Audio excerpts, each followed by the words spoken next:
Om Swastiastu. Assalamualaikum warahmatullahi wabarakatuh. Salam sejahtera bagi kita semua. Shalom, Namo Buddhaya, Salam Harmoni. Perkenalkan, kami dari kelompok 4 akan mempresentasikan materi mengenai sejarah pendidikan. Perkenalkan, nama saya Niputu Pasuk Septiana Dewi dengan NIM belakang 029. Di sini saya akan memaparkan materi mengenai sejarah pendidikan dunia. Sejak awal sejarah, dambaan manusia untuk lebih mengetahui tentang diri dan alamnya mendorong berkembangnya ilmu pengetahuan, dan ini menjadi pemicu terbentuknya pusat-pusat pembelajaran, perguruan, dan universitas-universitas di dunia. Kata universitas berasal dari bahasa Latin, yaitu Universitas Magistrorum et Scholarium, yang berarti kumpulan para guru dan sarjana atau siswa keilmuan. Ini mirip dengan istilah Sangrama. Sanga artinya komunitas dan asrama artinya tempat atau akomodasi. Pusat-pusat pembelajaran tertua di dunia dimulai dengan terbentuknya berbagai institusi pembelajaran seperti Gandhara, Taksasila pada abad ke-7 sebelum Masehi di Punjabi, Pakistan. Akademi yang dipimpin oleh Plato di Yunani pada abad ke-4 sebelum Masehi, Taisui pada abad ke-3 Masehi di Cina, dan Pandidakterion pada abad ke-5 sebelum Masehi di Konstantinopel, serta Sagrama Nalanda di India pada abad ke-5. Apa yang kita kenal sebagai pelopor universitas modern mulai terbentuk di Bologna pada abad ke-11 Masehi, diikuti universitas-universitas lain seperti Universitas of Paris, University of Oxford, University of Cambridge pada abad ke-12 atau 13. Pada dasarnya, yang diajarkan di universitas-universitas pada waktu itu adalah trivium, yang berupa tata bahasa, dialektika, dan logika, dan quadrivium yang berupa matematika, ilmu ukur, musik, dan astronomi. Menurut catatan penjelajah yang datang ke Sriwijaya pada abad ke-7, di Nusantara ini telah mempunyai pusat belajar dengan mata pelajaran mencakup Pancawidya, yaitu logika, tata bahasa, dan kesusastraan, ilmu pengobatan, kesenian, serta metafisika dan filsafat. Di abad ke-11, seorang terpelajar dari India datang dan belajar di Sriwijaya. Beliau akhirnya menjadi seorang cendekiawan terkemuka dan membawa pengaruh yang luar biasa terhadap sejarah pembelajaran di dunia hingga hari ini. Dengan demikian, jauh sebelum berdirinya universitas-universitas modern di dunia, Indonesia telah mempunyai pusat pembelajaran yang cukup advance, terbukti dari banyaknya para pakar, terutama dari India dan Cina yang belajar dan mengajar di Sriwijaya, paling tidak selama abad ke-7 hingga abad ke-8 Masehi. Adapun tokoh-tokoh pendidikan dunia, yang pertama adalah Al-Ghazali. Sejak kecil Al-Ghazali terkenal akan kecintaannya terhadap ilmu pengetahuan dan kegigihannya dalam mencari ilmu. Al-Ghazali menjelaskan bahwa konsep pendidikan yang benar itu mengajarkan secara menyeluruh yang meliputi tujuan pendidikan, metode, etika guru, kurikulum, dan murid. Tokoh berikutnya adalah John Locke. Dia memperoleh pendidikan di Universitas Oxford, peroleh gelar sarjana muda tahun 1656 dan gelar sarjana penuh tahun 1658. Selaku remaja, dia sangat tertarik pada ilmu pengetahuan, dan di umur 36 tahun, dia terpilih menjadi anggota Royal Society.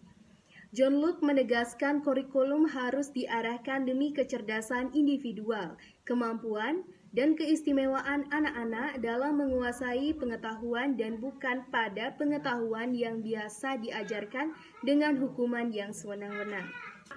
Berikutnya adalah John Dewey. Dewey mengadakan penelitian mengenai pendidikan di sekolah-sekolah dan mencoba menerapkan teori pendidikannya dalam praktek di sekolah-sekolah. Hasilnya ia meninggalkan pola dan proses pendidikan tradisional yang mengandalkan kemampuan mendengar dan menghafal. Sebagai gantinya ia menekankan pentingnya kreativitas dan keterlibatan siswa dalam diskusi dan pemecahan masalah. Yang terakhir adalah Ibnu Sina. Ibnu Sina terkenal dengan pemikirannya sebagai intelektual muslim yang mendapat banyak gelar. Menurutnya, tujuan pendidikan harus diarahkan pada pengembangan seluruh potensi yang dimiliki oleh seseorang. Potensi itu tidak hanya menuju pada perkembangan fisik, tapi juga intelektual dan budi pekerti. Selain itu, pendidikan juga harus mampu mempersiapkan seseorang agar dapat hidup bermasyarakat. Baik, perkenalkan nama saya Ketut Aprisna Dewi dengan NIM belakang 257 dan nomor absen 21. Di sini saya akan menjelaskan mengenai sejarah pendidikan pada masa pembangunan atau Orde Baru. Pendidikan pada masa pembangunan sering juga disebut masa Orde Baru. Pada pendidikan Orde Baru, kesetaraan dalam pendidikan tidak bisa diciptakan sebab faktor dominatif serta submisif masih sangat kental dalam proses pendidikan Orde Baru. Pada saat itu, siswa diberikan beban materi pelajaran yang banyak dan berat tanpa memperhatikan keterbatasan alokasi kepentingan dengan faktor-faktor kurikulum yang lain untuk jadi peka terhadap lingkungan sendiri. Beberapa perihal negatif lain yang terbentuk dalam masa ini antara lain yaitu bahan-bahan pendidikan ditujukan untuk jadi pekerja sehingga berimplikasi hilangnya eksistensi manusia yang hidup dengan ide pemikirannya sendiri atau tidak memanusiakan manusia. Yang kedua, lahirnya kalangan terdidik yang tumpul kepekaan sosial serta banyaknya anak muda yang beranggapan positivistik. Dan yang ketiga adalah hilangnya kebebasan berkomentar bagi masyarakat Indonesia. Pendidikan pada masa Orde Baru terdiri dari pendidikan Pancasila, pendidikan agama, serta pendidikan kewarganegaraan. Kurikulum yang ada pada masa ini ialah yang pertama, kurikulum 1968. Pada kurikulum ini, siswa hanya berfungsi sebagai individu yang masif dan hanya menghafal teori-teori yang ada, tanpa pengaplikasian dari teori-teori tersebut. Aspek afektif serta psikomotorik tidak ditonjolkan pada kurikulum ini. Kurikulum ini hanya menekankan pembuatan partisipan didik hanya dari segi intelektualnya saja. Yang kedua adalah kurikulum 1975. Pada kurikulum ini menekankan pada tujuan supaya pendidikan lebih efektif dan lebih efisien berdasarkan MBO atau manajemen by objektif. Tata cara, materi, serta tujuan pengajaran diricikan pada prosedur pengembangan sistem instruksional atau PPSI yang dikenal sebagai sebutan satuan pelajaran. Pada kurikulum ini, kedudukan guru jadi lebih berarti sebab tiap guru harus untuk membuat rincian tujuan yang mau dicapai sepanjang proses belajar mengajar berlangsung. Masing-masing guru merincikan perencanaan penerapan program belajar mengajar. Tiap tatap muka sudah diatur serta dijadwalkan sedari awal. Dengan kurikulum ini, proses belajar mengajar jadi lebih sistematis dan bertahap. Yang ketiga adalah kurikulum pada tahun 1984. Pada kurikulum ini, siswa diposisikan selaku subjek dalam proses belajar mengajar. Siswa pula diperankan dalam pembuatan sesuatu pengetahuan dengan diberi peluang untuk mengemukakan komentar, bertanya, serta mendiskusikan sesuatu. Yang keempat dan terakhir adalah kurikulum 1994. Kurikulum ini ialah hasil untuk memadukan kurikulum-kurikulum tadinya. Yang paling utama adalah kurikulum 1975 dan kurikulum 1984. Pada kurikulum ini, wujud operasi kepada siswa mulai terjalin dengan beratnya beban belajar siswa dari muatan nasional hingga muatan lokal. Materi muatan lokal disesuaikan dengan kebutuhan daerah masing-masing. Misalnya, bahasa daerah dan kesenian daerah, keahlian daerah, serta lain-lainnya. Bermacam kepentingan kelompok-kelompok masyarakat pula menekan supaya isu-isu tertentu masuk dalam kurikulum. Kesimpulannya, kurikulum 1994 menjelma jadi kurikulum luar biasa padat. Banyaknya beban belajar siswa yang wajib mereka tuntaskan, serta mereka tidak mempunyai opsi untuk menerima ataupun menolak terhadap banyaknya beban belajar itu. Perkenalkan, nama saya Lucinta Dewi Artini dengan NIM 211701182. Di sini saya akan melanjutkan materi dari teman saya sebelumnya mengenai stratifikasi dan profesionalisme guru di era reformasi pendidikan.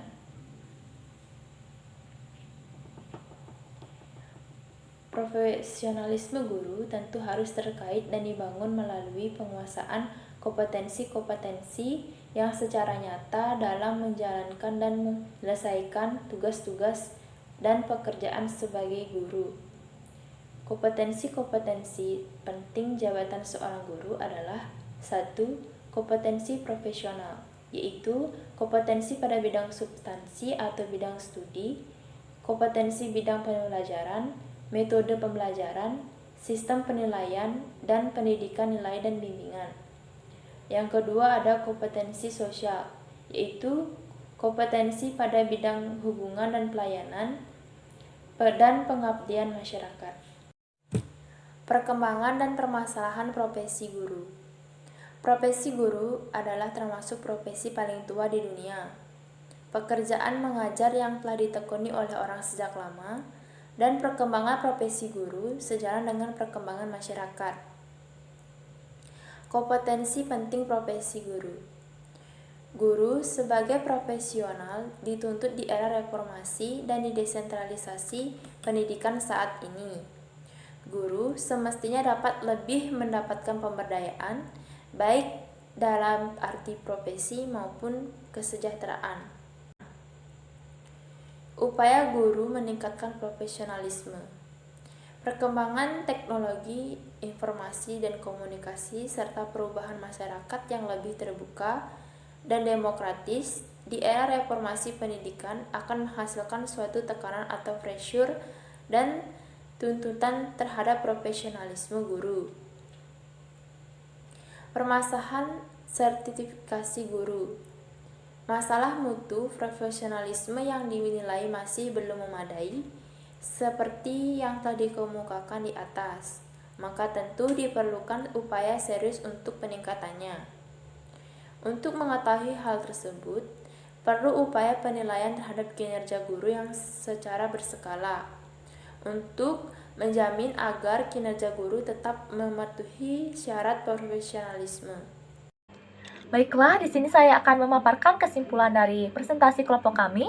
Kesimpulan dari materi yang kami presentasikan ialah, menurut catatan penjelajah yang datang ke Sriwijaya pada abad ke-7, di Nusantara telah mempunyai pusat belajar dengan mata pelajaran mencakup Pancavida, yaitu antara lain logika, tata bahasa dan kasusastraan, ilmu pengobatan, kesenian, serta metafisika dan filsafat.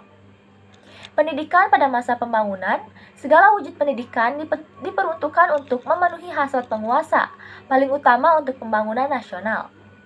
Siswa selaku peserta didik, dididik untuk menjadi manusia pekerja yang nantinya hendak berfungsi sebagai perlengkapan penguasa dalam memastikan arah kebijakan negeri. Perkembangan teknologi komunikasi dan informasi serta perubahan masyarakat yang lebih demokratis, terbuka dan di era reformasi pendidikan akan menghasilkan suatu tekanan atau pressure dan tuntutan terhadap profesionalisme guru. Ini akan mencakup dalam mendayagunakan teknologi komunikasi dan informasi. Sekian yang dapat kami presentasikan. Apabila ada kesalahan kata, kami mohon maaf yang sebesar-besarnya dan kami tutup dengan Paramesanti. Om Santi, Santi, Santi Om. Wassalamualaikum warahmatullahi wabarakatuh. Salam sejahtera dan salam harmoni.